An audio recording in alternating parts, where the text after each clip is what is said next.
Il y avait une autre pilote de chasse très expérimentée à la recherche de la même personne fugitive, et elle suivait également le schéma de saut de fréquence de ce vaisseau, pour la traquer professionnellement.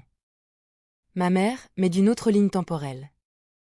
Athéna Elisabeth Soirou, Tina, celle que vous connaissez tous. Beaucoup plus jeune que ma mère d'origine, seulement 5 ans de plus que moi, mais déjà très entraînée. Heureusement pour moi, elle a détecté mon vaisseau en essayant également de suivre le fugitif. Elle a ouvert une ligne de communication avec moi, mais je n'ai pas accepté la vidéo au début, seulement l'audio, car j'avais un peu peur, bien que je me sois ouvert immédiatement à elle, quand j'ai entendu sa voix, la voix de ma propre mère. Quand je l'ai enfin vue en vidéo, j'ai reconnu sa silhouette, mais elle était plus jeune, différente.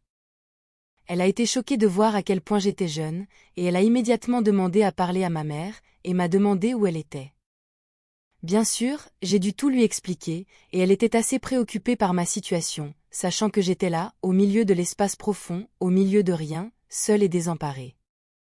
En tant que pilote de chasse expérimentée, bien que très jeune aussi, ce qu'elle a fait ensuite a été d'amarrer les deux vaisseaux ensemble, en utilisant leur trappe ventrale, puis de relier les ordinateurs de nos deux vaisseaux spatiaux, afin que le mien suive le sien comme un miroir, pour ne pas se perdre à nouveau. Pendant que je me transférais à bord de son vaisseau, où nous nous rencontrions pour la première fois, je lui ai donné la nouvelle, je lui ai dit que j'étais sa fille, d'une autre ligne temporelle.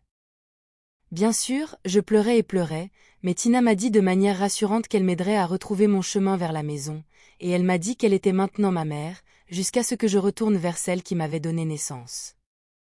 Mais d'abord, elle devait attraper ce pilote fugitif. Alors elle m'a assis à côté d'elle, dans le cockpit de son vaisseau, pendant que le mien nous suivait en utilisant son intelligence artificielle comme pilote, relié à l'ordinateur des vaisseaux de Tina.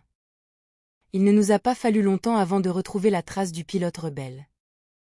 Et ce qui s'est passé ensuite a été une séquence très stressante de manœuvres de combat, entre Athéna et ce pilote, sautant à grande vitesse dans le temps et l'espace, nous emmenant tous dans le système stellaire de Proxima Centauri, où Athéna a réussi à prévoir et anticiper d'où exactement le pilote rebelle émergerait pendant le saut spatial. Le but étant d'arriver là en premier en plaçant mon vaisseau Suzy comme leurre pour que lorsque le pilote rebelle émerge de l'hyperespace, toute son attention se porte sur mon vaisseau vide, incapable de voir celui d'Athéna.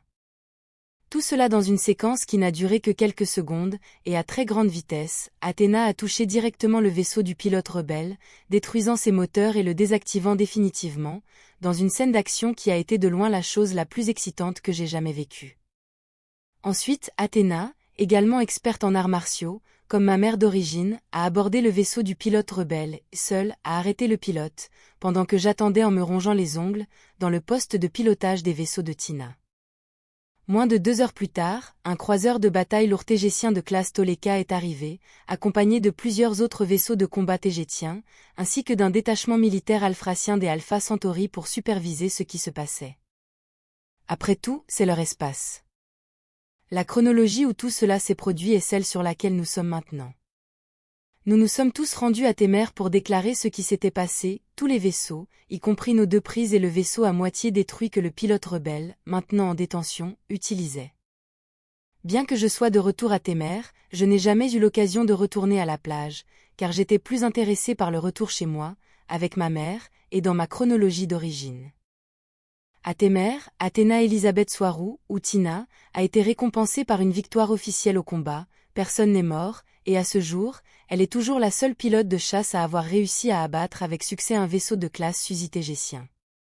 Après que toute cette excitation soit passée, et alors que nous étions toujours à Témer, au port spatial de la ville de Toleka, Athéna et moi, avec l'aide de l'IA de ces vaisseaux, connectés à celle de mon propre vaisseau, avons commencé à rechercher toutes les données pour trouver d'où je venais, afin de pouvoir décrypter la fréquence, de pouvoir la reprogrammer dans l'ordinateur de mon vaisseau, pour que je puisse rentrer chez moi.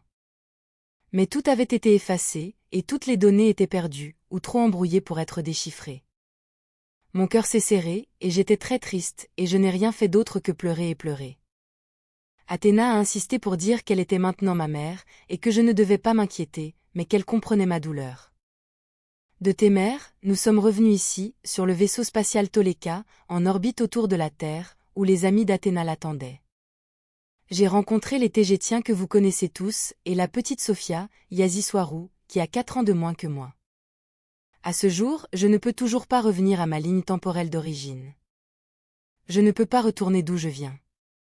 Ainsi, jusqu'à ce jour, je reste ici, vivant à bord du vaisseau amiral tégétien, le Toleka, avec la reine Alénime et son équipage tégétien, avec Athéna comme ma nouvelle mère, et Yazi Sophia comme ma petite sœur. Ma mère d'origine me manque toujours énormément, même si je suis ici depuis presque 2 ans maintenant. Je suppose que cela sera toujours le cas.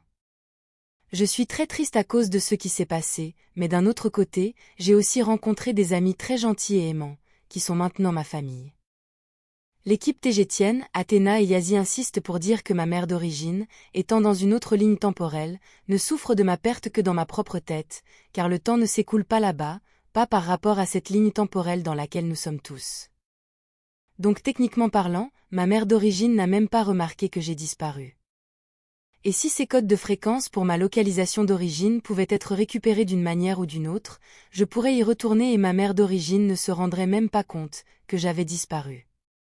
Mais bien sûr, elle remarquerait que j'ai 2 ans de plus qu'avant. C'est vraiment du gâchis.